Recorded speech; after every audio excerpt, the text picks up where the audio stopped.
So I just spent 90 minutes taking part in something I would absolutely not in any way describe as happy time.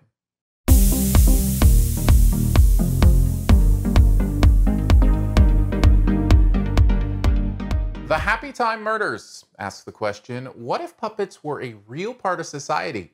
And also extremely raunchy. Puppet and former detective Phil Phillips tries to solve the case as members of a children's TV show get murdered one by one. Melissa McCarthy plays his estranged partner amongst puppets that kill, curse, and carouse. But is there anything behind the profane puppetry? Well, here's 5 things you might want to know about the Happytime Murders. Let's just make one thing clear off the bat. You made me do this. That's right. You voted online that this should be the movie I review this week. So here we go.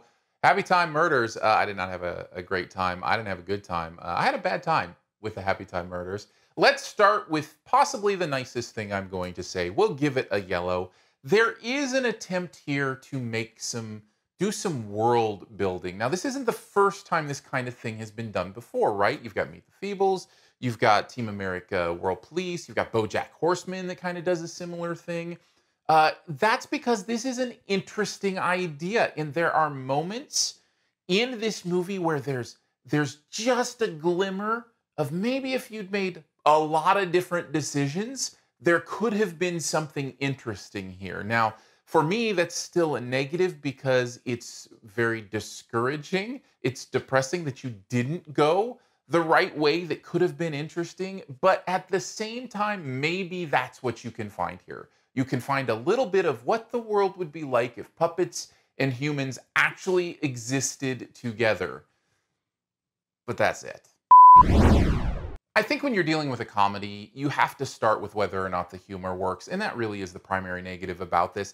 The humor just doesn't work. Not only is it crass, which it very much is, but it's not even clever. It's not interesting, and it's repetitive. It tells the same type of jokes over and over and over again. Running gags that weren't even interesting the first time continue to show their face in the movie throughout the entire runtime, which just makes it worse.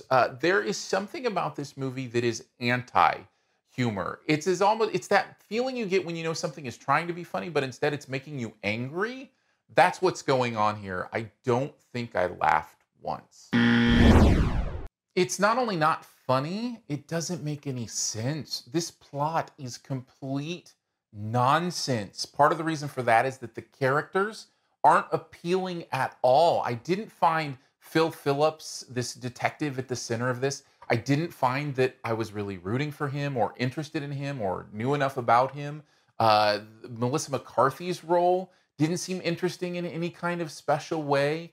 The relationships don't feel real. I never bought into that these partners became estranged partners and then they're finding their way back together again because they're all really kind of the same rotten, raunchy people. There's not enough differentiation. There's nobody here that says, oh, I'm different than that. I'm moving the plot along in this way. And I think that's supposed to be the detective, but he's not doing it. Not only that, it's lazy and predictable. It goes in exactly the places you know it's going to go and does exactly the things you know it's going to do. And when your plot doesn't check any of those boxes, it's just completely disinteresting. So the movie doesn't work in the humor department, doesn't work in the story department.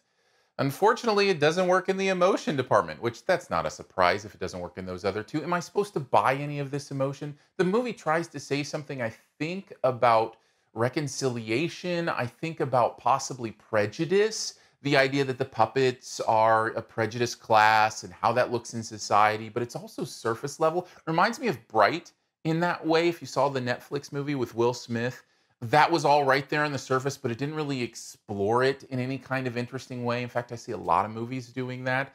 So if I don't buy into the characters, and I don't buy into the relationships, and I don't buy into the story or the humor, how am I supposed to feel the emotion? The only thing that's felt in this movie are the puppets. And let's finish here. This movie doesn't know what it means when you say something is going to be for adults. This movie thinks it's synonymous with profanity and vulgarity. That's not the only thing adulthood contains. Adulthood contains complexity. It means that you've moved from the simple to the nuanced, to understand that there's right and wrong, but figuring that out is difficult. The darkness of being an adult is understanding that the world isn't simple. That's what would be interesting here, right? Do this same movie, but instead of just trying to get away with vulgarity, try to get away with complexity. That's where you succeed. And any of the success from taking something that is, children-based and moving it more into an adult-based world, the success is in the nuance. And this movie didn't have any of it. Overall, there's not really anything for me to like here. Possibly you can enjoy the funniness of puppets and humans living in the same world, the world building stuff that kind of goes on there. But for me, it's not enough to bring it up any higher than a D. Thanks for checking out this Your Movie Friend review. We'll get to the best ever challenge here in a bit. Before we do, though, let's connect further. Hit me up on Twitter for one, Aaron Dicer, Aarondicer. Love having movie conversations there, so just at me there, and we'll chat about whatever you want to. That's Aaron Dicer, Aarondicer. Also, right here on YouTube, subscribe, hit the little alert bell so you know when a new review is out, and you can check it out immediately. Comment in the comments, all that kind of fun stuff. Nice little community building on YouTube itself. The podcast is great. If you listen to podcasts, just search for SiftPop, SiftPop. We have a blast with it. Really proud of that podcast. I'd like you to check it out. It's SiftPop, SiftPop. And thank you to those amazing people who put $3 every month towards this thing. Just had a great monthly live chat with some of the patrons. I think that's at the $5 a month level. And that's one of my favorite parts of the month, is just hanging out with you guys and talking movies. So if you want to be part of that and want to support what's going on here, just go to patreon.com/yourmoviefriend. All right, on to the best ever challenge, where you name the best movie ever in a particular category. Also, try to identify my choice. Let's go with best ever movie featuring puppets. Now, that is a much broader category than you might think, but I'm still going to have to go with the one that if you told me I didn't like it, that would be a myth.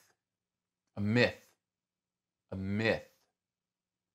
Take a guess at mine in the comments. First person to get it right does get a point. I love it when they're abstract like that. As always, I'll give you a few extra seconds also to hit subscribe here. Just click my face.